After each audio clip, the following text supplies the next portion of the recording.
The moral of my stories is going to be getting the biggest wreck possible, and it fixes whatever problem that you have.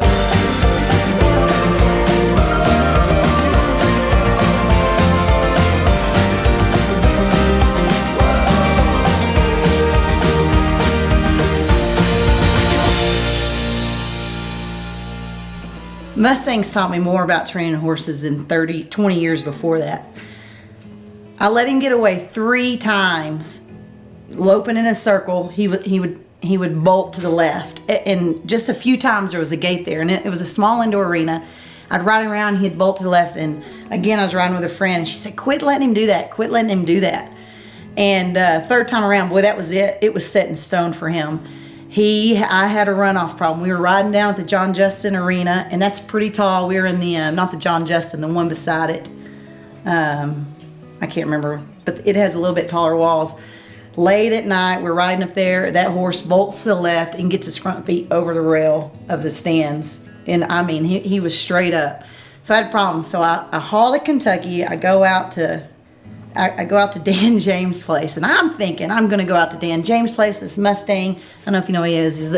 He's an amazing trainer, specializes in Liberty and everything. So I'm thinking that I'm going to go learn all this great Liberty things with Dan, and I end up spending the entire week working on this horse bolting left.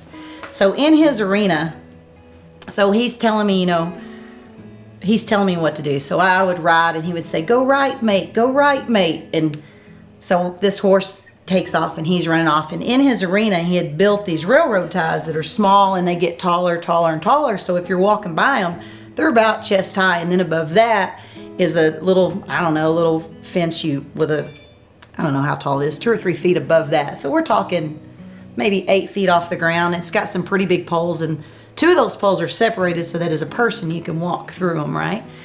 And so I'm going, and he's yelling at me, "Go right, mate, go right."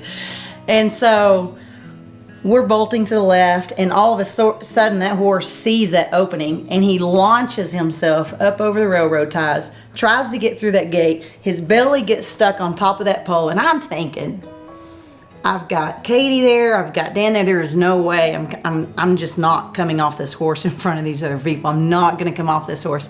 So I just hold on to his horn. He gets up. We are like a lollipop on top of this thing, and with Dan behind me in the middle arena going, "Go right, mate, go right." And so the horse falls back all the way to the ground. I still hang on his saddle. The horse gets up. I pull him to the right. The horse goes right. He goes, "Take him to the middle of the arena and stop." So we go back to the middle of the arena and stop, and he goes, "Way to go right, mate." And I'm thinking that, like, I almost died, and I tried to play it off, and I'm just like, it was like one of the greatest rides ever, and he was fixed. After that, so I think that the moral of my stories is going to be getting the biggest wreck possible, and it fixes whatever problem that you have. Yeah, he did go right. And in the competition,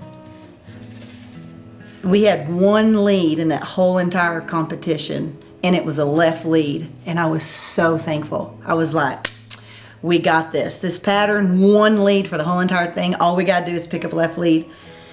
First, that pattern was on Friday, and on Wednesday, that sucker rolled in his stall and injured his back right leg, and he would not pick up a left lead. And the one time in that pattern we're supposed to go left, and he picks up a right lead. And I missed the finals that year by a half a point.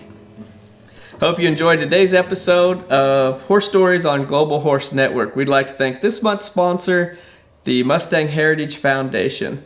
If you like what we're doing, be sure and click that like button.